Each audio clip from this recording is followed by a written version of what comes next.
Well, I feel bad for those people who say keep politics out of my Doctor Who.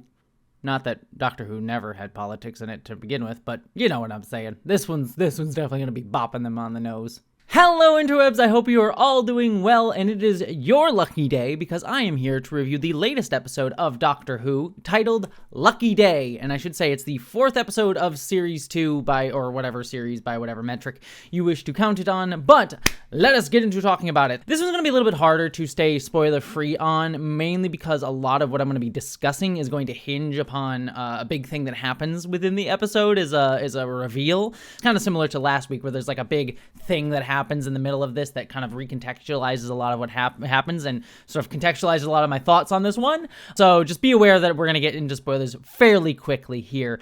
But I will start off by saying I generally really liked this episode. I think this one was very much trying to deal with modern day politics in a very overt way.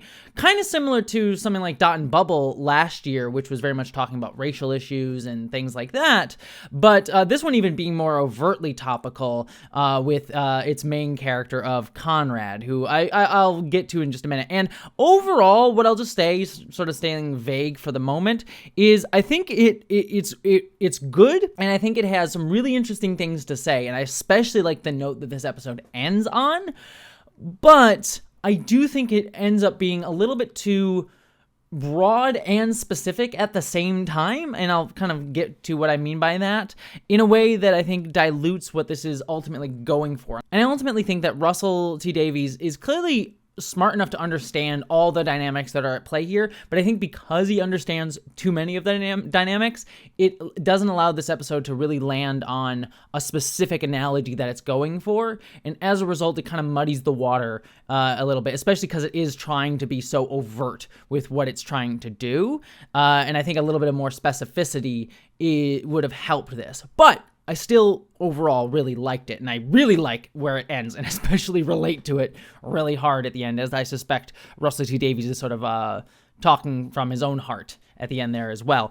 But getting into a little bit more specific stuff, this was an interesting structural episode because we are focusing solely on Ruby Sunday.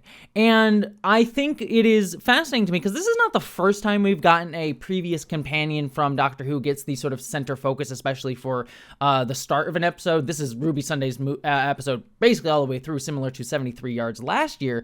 But this is the first time I've really felt that it was like a companion that was so new. And also, like she was just here she was the main companion last year, and also, like, it's really just her episode the entire way through, despite her not being technically part of the main cast anymore. I think the closest I can think of in sort of, like, modern Doctor Who memory would be Sarah Jane back in, I think, Series 2, I think it was, for the school episode that she got there, and that episode really giving her the main focus for most of it until the Doctor kind of came in and kind of became a co-show for a little while. Donna also kind of got a co-show at the first episode of Series 4 where she came back, but she was part of the main cast there, whereas Sarah Jane wasn't. But then Sarah Jane even kind of shared the screen a little bit, and we've gotten companions from previous eras coming back and other things, like Martha being probably the most prominent one coming back several times, Rose as well. So it's not an unheard of thing, but I think it's unheard of for it to be to this level and degree of her centralization, and I really enjoyed that, but it is a bit weird and strange, especially considering the short length of these seasons. Now, obviously, I think the reason is, like, we need a Dr. Light episode because Ncuti was off busy doing something else or was doing other things. Like, there was probably some production reason why they needed to, like, do a Dr. Light episode, so having Ruby take the spotlight for a while sort of makes it easier for him and Belinda Chandra, who is also in Star Wars Andor, though if you have seen Star Wars Andor, you know my thoughts on some of that stuff, but, like, very clearly they're busy, so giving an episode to Ruby Sunday sort of helps that schedule. But given that we have so few episodes of a season, it's sort of like, oh man, I would have liked to get more time with Belinda, considering she is the companion here, and I want to get to know her. It just feels like a distraction from an already short season to get to know her, to go and focus on Ruby.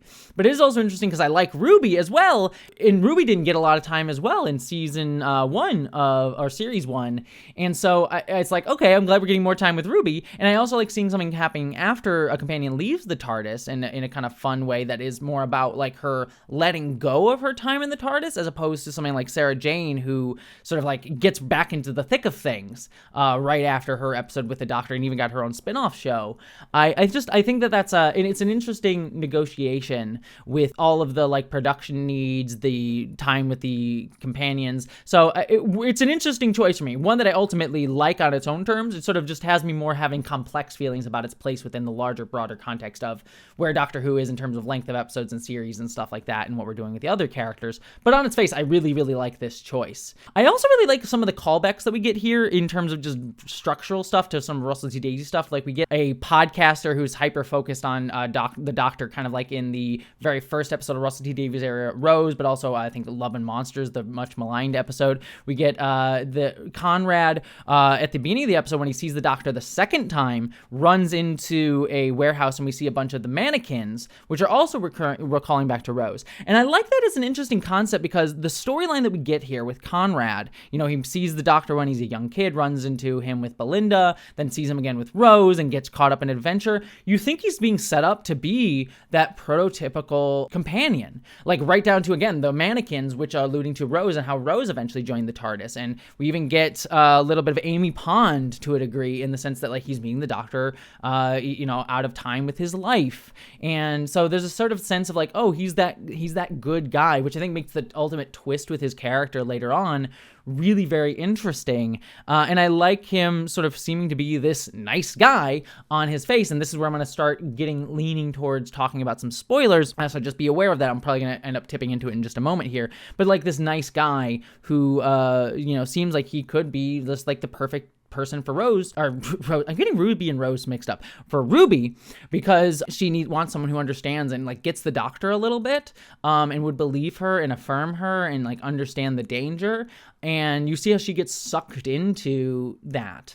And I thought that was a really nice sort of way to be like, yeah, she needs someone who understands her and values her. And I was actually really enjoying that Ruby was getting the chance to move on. And I liked seeing where Ruby was in her life here too. I love that she still gets her family. I love that her family has expanded now. She has two moms, and her biological mom and her adoptive mom who are both equally her moms, just to be very clear, are sort of both in her life and affirming each other in her life. And I just liked her two moms just hanging out together. I like that weird family unit. It's just nice to see different family structures, which is a very queer thing. Like, even if it's not overtly about like gay, lesbian, bisexual, whatever, transgender, it's asexual, whatever, all the letters. It's about like a different type of family structure that is not, you know, husband, wife, and kid. It's showcasing there are other family structures that we can build. And I really love that. That's such a queer ethos infused in this, and that, you know, Russell, he has always brought to all of his shows, but I like it even more unconventional one than we typically even see here. Because generally when you have adoptive parents, it's usually they're seen antagonistic to the biological parent, like in fiction.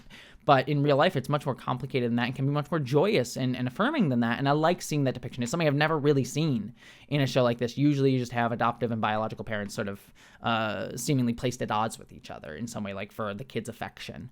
But here it's not that. And that's really beautiful, I think. So I just like seeing that going on in the background. Let's talk about Unit. We see Kate back again. I'm loving how much Kate has just become a recurring character throughout all of Doctor Who and is very much in the forefront of this era. Obviously, we're getting the spin-off, I believe, that she's in.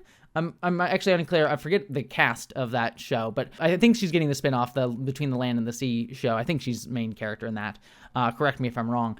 But I like seeing more of her and getting her to be up front. And I like that we get the recurring characters throughout all of this, ones that we've seen for a while here in the show since the David Tennant specials a few years ago. So yeah, I like seeing that.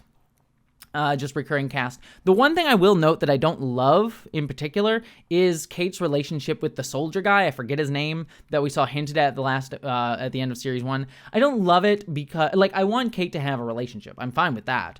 I don't love her relationship with the soldier who is directly under her command. There's a power dynamic there that I don't particularly love. So I'm sort of like, not sure how I feel about that in particular. But moving on even further, we then get into everything with Conrad, because he seems like the perfect boyfriend, seems like he understands her. He seems like he's a prototypical like companion style character, kind of like a Mickey or even a Rory to a degree in terms of what he kind of represents to her. But obviously they get to the twist that he is some form of kind of grifter reactionary figure. And here's where I ultimately think the episode doesn't fall apart, but I think is made a little bit less strong, because with Conrad, what it is shown is that he's kind of three things wrapped into one. He's overtly a grifter. Like, the show kind of takes pains to try to point out, like, he is someone who is lying. Like, he knows he is lying. He is knowing he is doing this willingly in front of people, and he's not willing to put down the grift, but until like Kate forces him to put down the grift. But he is somewhat self-aware of him being a liar, and yet at the same time, he does seem to be full bought in conspiracy theory mode. Like, he does, like, even at the end, he has that line like, oh, the prosthetics are too real. And so he seems to also be fully bought in to the idea that it's conspiracy theory. And then also he seems to be that sort of reactionary, like, I want to go out and shoot people with a gun. Now, all of those three things are interrelated with each other. Very clearly, there's an ecosystem that all of those things sort of intermingle. And I think Russell understands that ecosystem very much. And I think that's very clearly shown in the last scene that I'll talk about at the end here, and sort of what he's reacting to, I think, on a personal level as a creator. And maybe I'm overreaching because I relate to it too hard, but I think that's what he's getting at. So I think he understands these dynamics very, very well. And he's very much internet aware of how these dynamics works. Of, like, you have grifters who are, like, selling these things to try to make money off of it and get attention off of it and build an economy off of it. And not to say that those people don't believe the shit that they do. There are very earnest people doing it, but there is a sense of, like, the grift for make money and for attention that they are self-conscious of. But then it's sort of like there are people who are, like, the full-body and conspiracy theory folks who are like, yeah, I'm full bore into this, like, 100%, like, die in the wool, like, I believe everything that's being said. Like, I think the most overt version of this would be the flat earthers, who are, like, fully bought in on the idea that things are flat earth, and will even attack each other in their own communities if people start to lose that conspiracy mind. Like, I think if everyone has seen that story recently of some conspiracy theorists, flat earther conspiracy theorists, brought down to Antarctica, where they see, like, oh, the world is actually not flat. Oh no, we were wrong the whole time. And then other people in the conspiracy sort of flat earth community going and attacking them, say they were paid off or whatever. Like, those are people who are fully bought in. And Conrad is kind of reflecting both elements of that. Not to say that, again, some grifter people who are aware that they're grifting and trying to get attention are not fully bought in, but there is kind of a distinction in the mindset that this episode I don't think makes as clear, and Conrad kind of straddles the line of both, in that he says he like is aware, oh, I'm lying at the end, when Kate forces him to acknowledge that, and yet also seems to be fully bought into, like, no, Unit's messed up, even though he's the one who's seen the doctor from the beginning. And I would have rathered him be more fully thrust into he isn't overtly a grifter, rather than kind of reflecting that element of it. But also, at the same time, it needs to be acknowledged that he's also reflecting the reactionary folks who will go out with a gun and try to shoot places up to get attention and put his own body on the line. And that is something that typically grifters do not do, and is much more in line with conspiracy theory folks that will even take it too far. Obviously, you'll see this, like, right-wing conspiracy theory people, especially, like, young men who are sort of thrust into that. It's not only them, but is a predominant amount of them, is sort of like this frustrated masculinity tied in conspiracy theory, white supremacist nonsense that leads to reactionaries go out and shooting places. And they are the ones usually being led to that by the grifters, but the grifters themselves, who are out for their own money and attention, are not willing to necessarily put themselves in that position. Because Conrad here doesn't seem to necessarily have a death wish, and is trying to, again, kind of do it for attention at the end, but it is evoking the imagery of someone going into a place with a gun to kind of shoot it up, even though that may not be his intention. And he's putting himself very much in danger to do that. Even if he's not planning on shooting people up, he's putting himself in danger, his life on the line, in danger to do that, which, again, something grifters generally do. You don't see necessarily Andrew Tate or Matt Walsh or whatever of these people putting themselves on the line for this in that way. They will sort of do the stochastic terrorism thing to get other people to do that. And so he's just, again, it's not to say that this couldn't all exist in a single person, and I get what Russell's trying to do to talk about all of these things, but I think it is ultimately kind of flattening a lot of these dynamics in a way that I think doesn't necessarily get at the heart of how these structures work, and I think is getting to some of the core feelings about these grifters and liars, but I think is evoking too much of these other things and the imagery of these other things to kind of conflate them and sort of say, like, oh, look at all these things work. And I much would have rathered it stuck on one of them, like, say, like, focus on him just being a grifter, that I think would have made it a little bit more powerful and made the ideas a little more powerful, because I think ultimately Russell is trying to gesture at all of these things. I think he understands all of these things, and I think he wants to kind of get at all of these things in this thing. I just think this is too short of a time to really get into that. And again, those things interrelate, they intermingle, they're a system that interrelates, and even some of those things can overlap, but to have all three of them overlap in this way feels like it's being very specific and also not specific enough by sort of broadly sort of amalgamating all of them into one type of character. It's like the episode only has so much time. And I think that ultimately comes down to my other problem is like a pacing issue a little bit. Like everything kind of goes really fast. Like you spend so much time building Conrad up, and then there's the twist, and then it's like, all right, he's already full bore, like conspiracy theory dude. We're getting like all the reactions online, and then he's invading unit. Like it's real quick after that point. And this is a story that I feel like could have required a little bit more time. And I think you could have built into like much more systemic stuff. Not that it needed to be just systemic, but like I think show more levels of it. We get a little bit of that with like the unit guy who is like listening to the podcast, and you clearly see that he's sort of the man on the inside and sort of bought into Conrad's rhetoric. But I wish we got a little bit more sense of that and maybe diversified up the story a little bit more. I also really like that Conrad plays the nice guy, right? Like there's that thing that kind of does happen where they're like, oh, I'm the nice guy, I'm a good guy, but ultimately like he harbors much more sort of this like radicalization right-wing sphere that we're seeing a lot in like young men today online. And so like sort of playing like, oh, I'm a nice guy up front, but then sort of has that more conservative reactionary ethos going on to him that I think is true to a degree, that I really kind of like.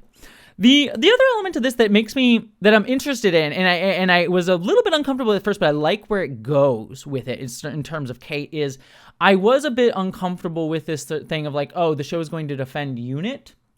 Because Unit, I don't know the full history of Unit. I haven't watched all of like older Doctor Who. I know generally sort of the stuff, like there was the season with I think the third Doctor who was like stuck on Earth with Unit for a long time. And I always remember, but what I get from Unit is there's always been like a complicated relationship between the Doctor and Unit, where like he works with Unit, he likes Unit generally and is willing to work with them, but they're a bit too militaristic for his liking. And so I was a little bit worried where Conrad's going after Unit, being like, they're hiding these things from you and all of these things that were ultimately going to uphold Unit perfectly as like this institution that needs to be protected, that I would have rubbed up against, because like I think there's a much more nuanced critique here, because ultimately if you look at like a lot of reactionary figures, there's a kernel of something that they're correct in that like they are feeling disaffected by the ways institutions fail them, and why they turn to people like, Trump or other big figures who are like promising these sort of things of change, is that like they want to change that status quo because they are being disaffected. They're just being led astray by people who are grifting to them, whether it be Trump or, podcast figures, just people who are trying to get power for themselves and not actually trying to change and revolutionize the system, but building off of these reactionary sort of stuff. Andrew Tate being another great example of that in a different sort of vein. So it's like there's a kernel of something true there that like Unit does need to be critiqued, but obviously he's being taken in the wrong way, and affected in the wrong way, and sort of being there for his own self-gratification as well, even though if there's a kernel of good critique. And I like that, and initially I was uncomfortable with that, but I like that it does come out with Kate, where she does say, the doctor would have stopped me from doing this, and she lets the Sheka, whatever the monsters, which by the way was really cool. I haven't really even talked about it, but it was a cool idea. I like the idea that like it can hunt him and has like the green stuff on him, that he didn't even take the antidote because he doesn't even believe it, but he also did it to like try to pretend. Like, I'm actually curious about that. Like, it feels weird to me that he didn't take the antidote. I think maybe he could have, and then the Sheka was just coming after him at the end there. Is it Sheka? It's something like that. I'm probably mispronouncing it. But like coming at him at the end, it's implied that he still didn't take it, probably because he didn't believe it. But again, it goes to that same thing of like, does he believe, does he not? Sort of element that I think is a bit again, it works. Like I can follow the logic of his character. It's not like so out there, but I think would have a little bit more specificity would have helped. So like, I have mixed feelings on that. Anyways, I like that Kate just lets it loose and lets it almost kill him, like right up to the last possible second until he says it. And you are left with this notion of like, maybe she would have let him die if he didn't admit anything, which I really kind of like, because it shows that Kate can go too far and there is a problem with Unit, and it is exemplified by Kate. And I like that the soldier guy kind of even says it, like that was too far.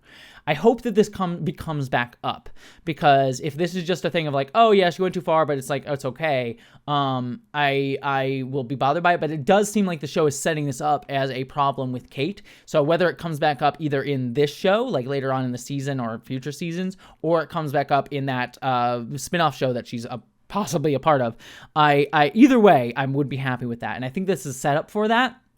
but I don't necessarily know. But it reminds me, but Russell is generally good for that. Like with things with Torchwood was kind of like that, or even Kate Lethbridge Stewart back in the original series. Like he's willing to critique those people who go too far, even if they're working with it, even if he's not fully like tear down the system sort of guy like I kind of am. He's willing to critique those people who use that for their own gain, even if they're on nominally the Doctor's side.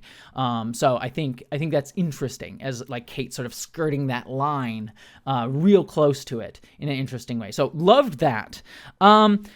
The only other thing, too, that I will point out, and actually two things that I'll point out. The pacing here was a little bit fast. I already noted that. But also, this episode's a little mean to Ruby, and I have complicated feelings on that because I think it's good, ultimately. Like, she's this sort of idea of, like, she needs to break away and get away and do something else. This is a kind of recurring theme often with some of the Doctor's companions of, like, once they're done in the TARDIS, then going back to the normal life, it's hard for them to integrate, and she doesn't know how to do that. But the episode sort of ends in, like, a very kind of mean place to Ruby, and I'm like, I wish we could have gotten a little bit nicer spot for her. So hopefully she'll come back, and I'm certain she'll probably come back maybe in this finale or something. But it was like, oh man, it's a little rough on Ruby in kind of a cruel way.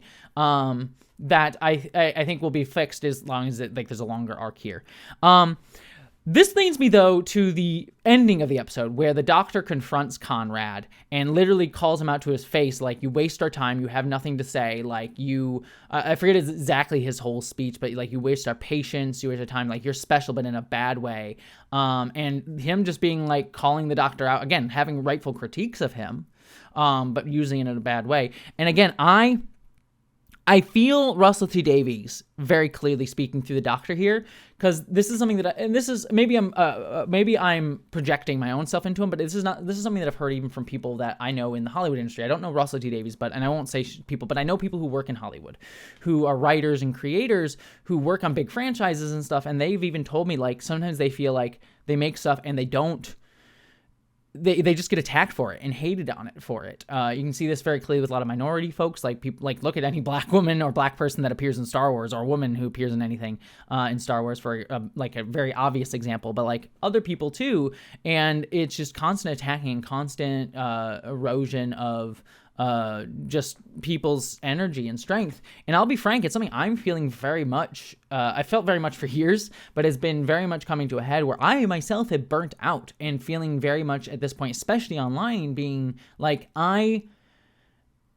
whenever I say something, without getting too specific, like, I'll say stuff, and then you see people, like, spin it out and take it in the way I didn't intend, or clearly giving it the worst possible interpretation, or making me the villain, and then you don't necessarily, like, you just try to spend all day within your head trying to figure out how to handle it and correct it and try to get people to do it. And there's bad faith people and good faith people. Like, there's bad faith people pushing the rumors, and then good faith people who will believe it or won't check on it. And then, like, everything gets spun out of context, and your patience is just constantly being drained and drained and drained. And it happens in good faith places and bad faith places. And this is very much a bad faith person pushing this. And I feel that so much. And it reminds me, it's interesting we have a black Doctor saying this too, because it reminds me, I forget exactly who said the quote. There's a quote where it's like the very real danger of racism, paraphrasing here, the very real danger of racism is how it keeps you explaining your own humanity and keeps wasting your energy. And it's meant to do that.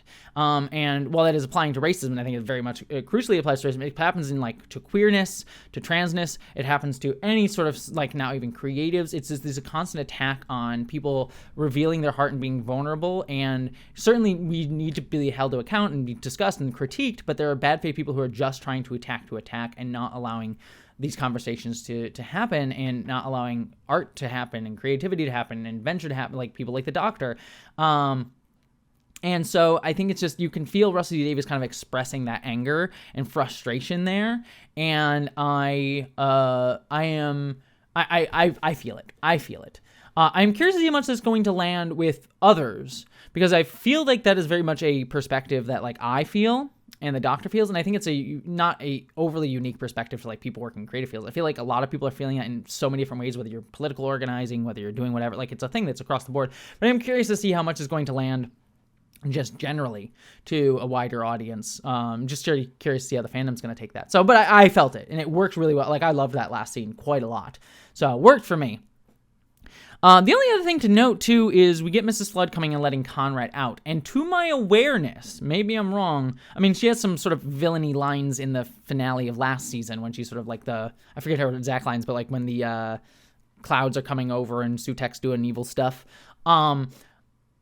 She hasn't yet, though, done anything overtly evil yet. Like, she's appeared in places, and there's a sort of sinister, like, what's going on here vibe with her generally this season and even last season.